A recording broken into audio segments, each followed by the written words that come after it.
Hi everyone, good evening. We're Team Cooklyn. We're here to present our Capstone project. Next slide, please. So this is our team. So my name is Don, there's Suki and Irma and Tad. So I'm gonna explain more about how we're discovering the problem. So as I was saying, I'm gonna explain about the discovery phase. Irma will talk about how we're defining the problem. Suki will talk about the concept of design of the solution. And then Tad will talk about the deliverables and the solution itself. Next slide, please. So discover. One overarching theme of this project is that food issues. So we found out that United States has an abundance of issues relating to food consumption, such as we found out that 3 out of 4 people are overweight, and only 30% of adults who understand what is genetically modified food based on pewresearch.com. And based on the data from New York Department of Health, fruit and vegetable consumption are still low across income levels and areas in New York City. Next slide, please. So it got us thinking about, maybe we got us thinking about improving the understanding of food consumption and origination. We could provide a positive impact toward health, food security, and farming. And we're thinking about what target cohort that we can make the most impact to. We feel that children is where we can make the most impact, because children and adolescents are the most targeted audience to shape this lack of knowledge, as their eating habits are changeable and education in that area can make a lifelong influence. Next slide, please. So we found out that our problem statement is that building food knowledge in consumption origination from young age is fundamental to shape healthy consumption behavior. And to go in detail about more about defining our problem, here's Irma. Thank you, Don. Next slide. So in order to understand the purpose of this idea and to understand the problem, we needed to understand just how children learn and how they are educated around food consumption. With that, we sought out to interview major players in nutritional education programs around New York City. In particular, we interviewed Lisa Engelberg, who's a director of education at Edible Schoolyard NYC, Jackie Manigault and Lucinda Benjamin, who's family and youth development program leaders for Cornell Youth Development, and then also Stephen Ritz, who's the founder of Green Bronx Machine. Next slide. What we found is that all these programs have one overarching mission, and that's to encourage children to participate in food-related nutritional education programs, and also to give access to community guardians to these children that can lead to better health and well-being outcomes. Next slide. And so after interviewing and just doing our research, we found that there's significant issues within the framework of these programs today. And we found that there aren't enough of these programs in every school. We found out 42% of schools in New York City are without these nutritional education programs. And so we also noticed that there was a limited visibility and also limited resources based on the interview with Lisa Engelberg from Edible Schoolyard. So the idea that there are limited resources kind of gave us an opportunity to really just think of how we could lead the opportunity or lead to the opportunity of like digital scaling. Next slide. And so we found the opportunity to innovate within the existing frameworks. And by using technology, we thought that it would be beneficial to these programs. By scaling up the operations using technology, it can create measurable metrics and increase their reach. And then therefore collecting data could improve fundraising, which could also improve the impact of these programs substantially. Next slide. So one method of teaching and education is that we found is through digital game-based learning. And we learned that this method excels where traditional learning methods struggle, in particular to problem solving, critical thinking, and when groups collaborate. Next slide. So that leads us to our capstone question. And we decided to really just frame the question around all these ideas. And so the question is, how might strategic design help in developing a digital educational program that creates engaging experiences for children in New York City that enhances their fundamental food knowledge and inspires enthusiasm for established local food education and community gardening programs? Next is Suki with the design phase. Okay, so we have already identified our opportunity. So I'm going to talk about how that leads to our initial concept, how we build up on it, and eventually how we create our first prototype.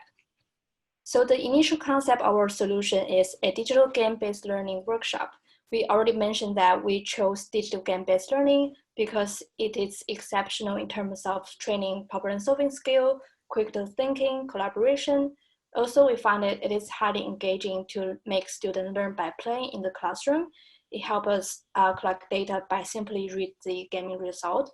Also, it's scalable because teachers can build challenge within the game by themselves without any specific skill required.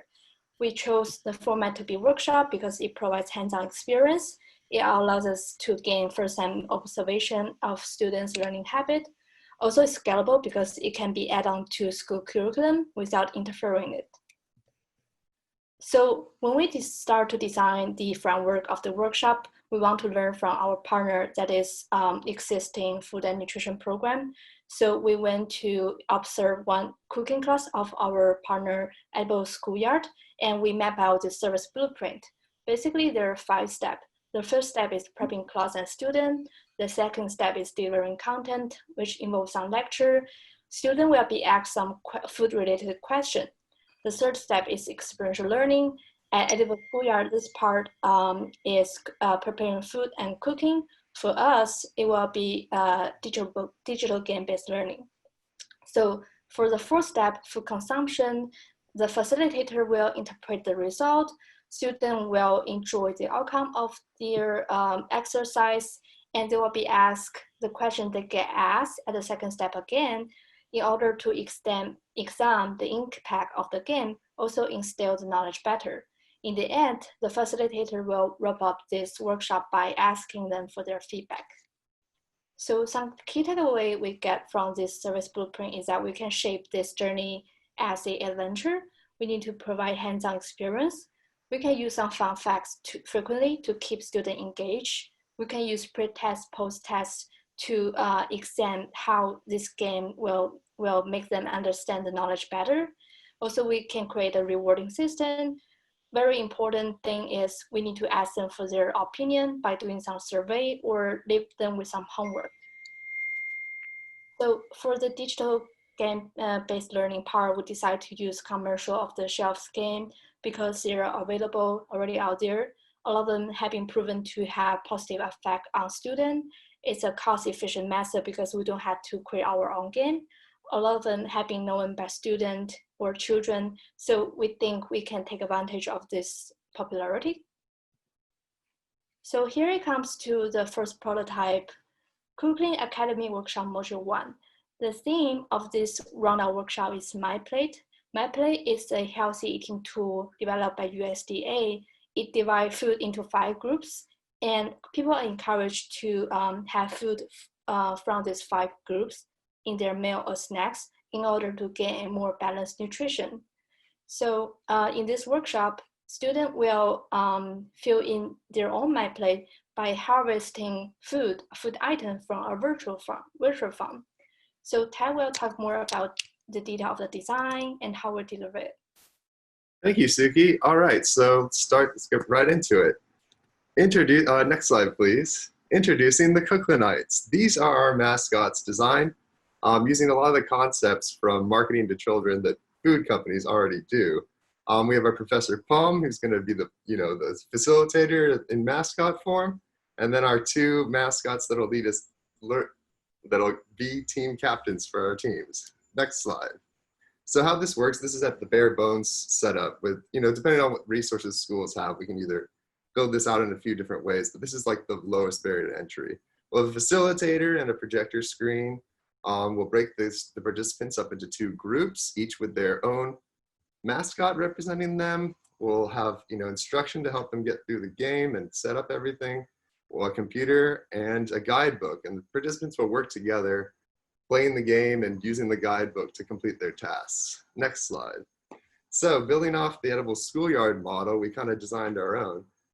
So in the same fashion, we first prep this class and students. We assign the team mascots and they pick a name so they can really make it their own. And then we have them dance. And this will get a lot of the energy out that we need in order for them to concentrate later. So next we deliver content. And this is what Suki was talking about. We do a Kahoot quiz at the start and end of every workshop. In this way, we'll both figure out what they knew before they started our workshop, and we can figure it out at the end if they've absorbed our content and what we have to do to make the program better or not. Then we introduce the content, or the facilitator would introduce the content of My Plate, which is about having a balanced diet. And then we'll ask questions about each of these food types, like making it more real to them and getting their opinions. And then we begin the experiential learning, which in this case is Minecraft, which is an open source, is a sandbox type game where it's really a massive space and you can do a lot in there. And in this case, we were able to edit it to make this program. In this program, participants will go to a virtual farm that we created and harvest 5 types of food in the game. After they come back, we'll tally up their scores and present awards, and they'll get a little badge. And with the harvested food and ingredients, we'll introduce them to snacks they can make at home and see how these things are connected. As I said, we quiz them again, and with the data from this, we can really tighten up our curriculum so that it's that everybody understands it and it was a good experience. And then this is kind of more flexible, but after the lesson, the facilitator can make a different game or give them like an exercise to do. And we'll look into that in a little bit. All right, next slide. So here's our game map. This is actually a pretty big space. And for city kids getting out of the apartment and checking out a farm, this would be a pretty cool experience. Basically, it's set up into different quadrants where they can find the different foodstuffs. So the first one is a wheat field that they can make bread. They also have a vegetable patch with potatoes and carrots, an orchard with melons and berries, a chicken coop where they can get eggs, a fishing hole, a forest where they can collect mushrooms, a beet patch, and our signature barn here in the back where they get milk. Next slide. So these are the objectives. So when they come back, they'll each be awarded different badges based on what the team collected. We'll count them up, or the facilitator will count them up and award these like grain master for the most wheat, or veggie master for collecting the most potatoes and carrots. But working with the content, we give the grand award winner this bigger badge because they collected the most diverse and most balanced meal. So the most balanced amount of harvest materials.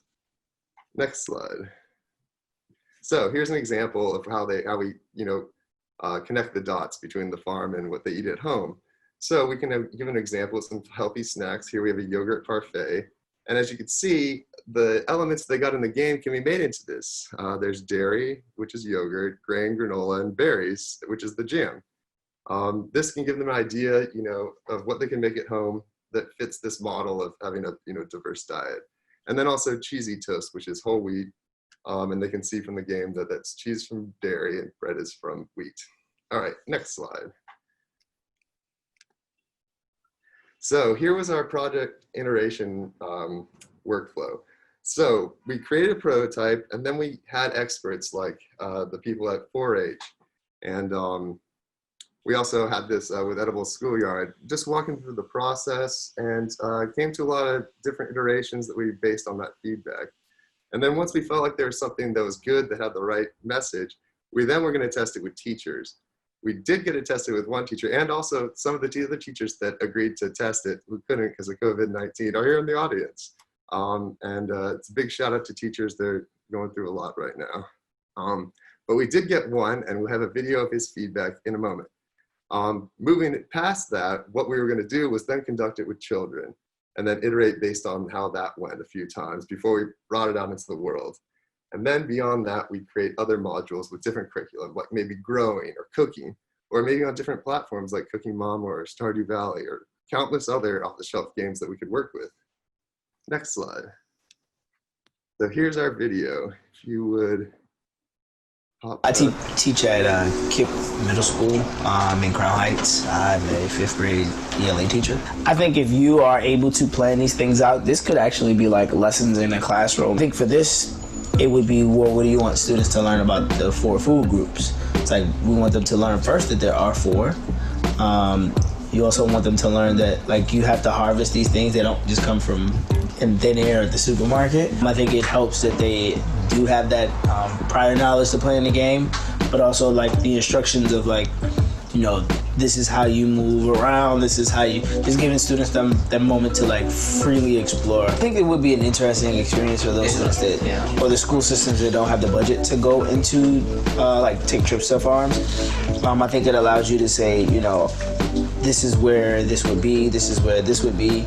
And if you're harvesting, or like when we're playing the game, if you're like trying to figure out what two components would make this, such as fishing for the fish and then you having to cook it, I think that would be, you know, a very like good way to show like you just can't like let's say harvest wheat, because you have to do something to it to make it bread. So it's like it builds that knowledge of like, oh, we get bread from wheat, but you have to cook the wheat to make the bread. It's the process. Yeah, so it's like it allows the kids to understand that there is like a process, or as like now we call it from farm to table kind of thing. I think it'd be perfect for like different classes. It could probably work in a science class when it comes around to like the idea of what you put in your body, like how it helps you in terms of like carbs and fats and proteins.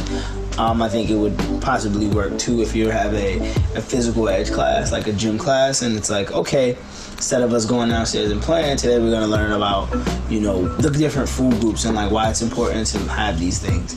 You know, it could even work in, you know, certain ELA classes. I know in my school we have this thing called, a book called The Omnivore Dilemma, and it's like you're learning about these different food groups and like which one would you pick. So maybe like incorporating like, hey, a game. It's like, okay, you know, you harvest these food groups, you make your own food, and like, what do you learn from that? You know, if a teacher could add a second level, it's like, okay, so yesterday we learned about the 4 main groups in dairy, and now today we're gonna learn how to, you know, incorporate what you learned yesterday. Like, how do you create like a healthy meal? What healthy meal would you make based on those groups? And just have students in the second round like figure that out on their own. I think it would literally explore like this idea of like exploratory learning. How important would you say fun is in learning? I would say fun is very important. Thinking about, like, if you think back to like being a kid, it's like, do you learn from people that are fun? Like think about all the classes you've ever been in. It's like either you had fun in them and learned something, or they were like, damn, I hate this class, it's boring. You know? All right, excellent. Thanks, Joey. All right, next slide.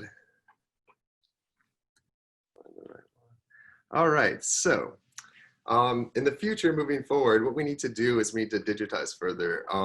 And, you know, so here's where we're going with the project. So we want to remain flexible. We want to allow teachers and facilitators to tailor their modules for custom learning experiences and give them kind of some more options and build out more modules and see what they would want, you know, for this curriculum.